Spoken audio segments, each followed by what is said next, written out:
भोला लहरे गा मोरे शंकर लहरे और लाए मांगला भोमा के राखो।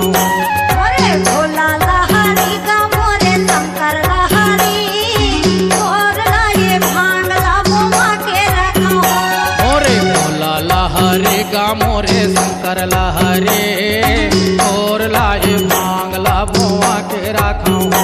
अरे भोला लहरी गा मोरे शंकर लहरी और लाए भांगला भोमा के राखो। और लाए मांगला भोमा के राखो। बोले बाबा तोर लाए मांगला भोमा के राखो। तोर लाए भांगला भोमा के राखो। भोले बाबा तोर लाए भांगला भोमा के राखो। मोरे भोला लहरे गा मोरे शंकर लहरे और लाए मांगला भोमा के राखो।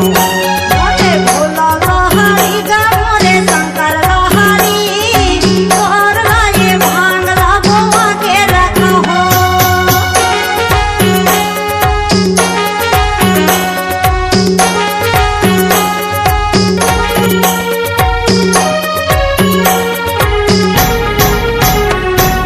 सोलह कोस धतुरा के बारे 80 कोस गांजा के हो 80 कोस गांजा के। यसी कोस गांजा के भोला मोर यसी कोस गांजा के हो यसी कोस गांजा के। 16 कोस धतुरा के बारे 80 कोस गांजा के हो 80 कोस गांजा के। यसी कोस गांजा के भोला मोर यसी कोस गांजा के हो यसी कोस गांजा के।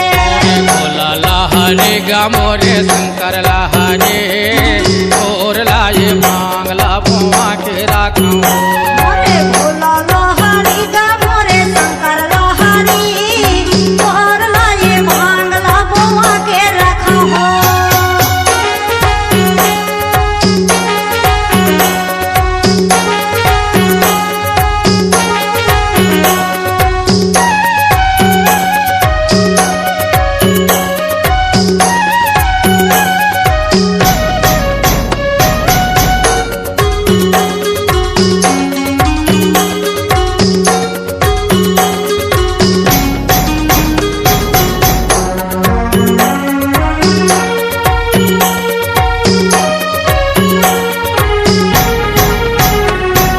सुआ सांप के गहनल पहने मुँह मंडल के गजरा हो मुँह मंडल के गजरा।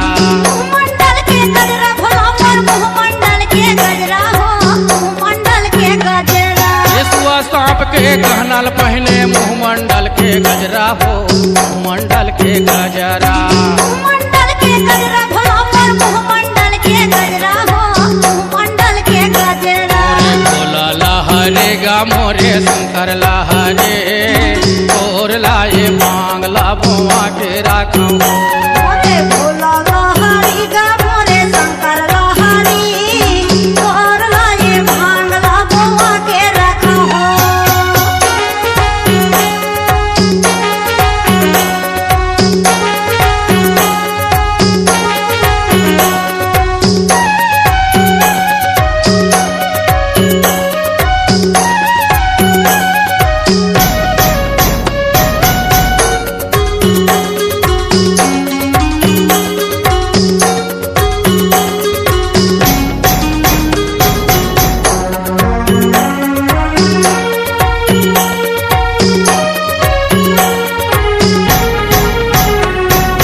माथा में तोर चंद्र विराजे जटा में गंगा बहाजे हो जटा में गंगा बहाजे। ये जटम गंगा बहाए भोला मोर जटम गंगा बहाए हो जटम गंगा बहाए। माथा में तोर चंद्र विराजे जटा में गंगा बहाजे हो जटा में गंगा बहाजे। ये जटम